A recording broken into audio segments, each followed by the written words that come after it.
দুঃখিত কথা আমি বলবো প্রভু।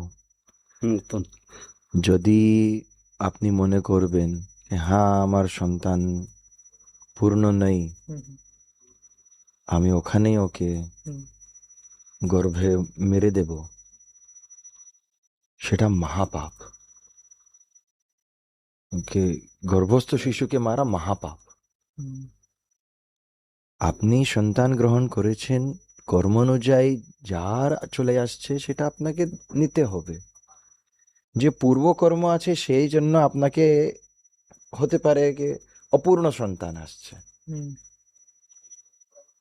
এই কর্ম আমি ফেস করতে চাচ্ছি না, সেই জন্য আবার একটা মহাপাপ করলে আমি ওকে নষ্ট করবো, এই কথাকার বুদ্ধি।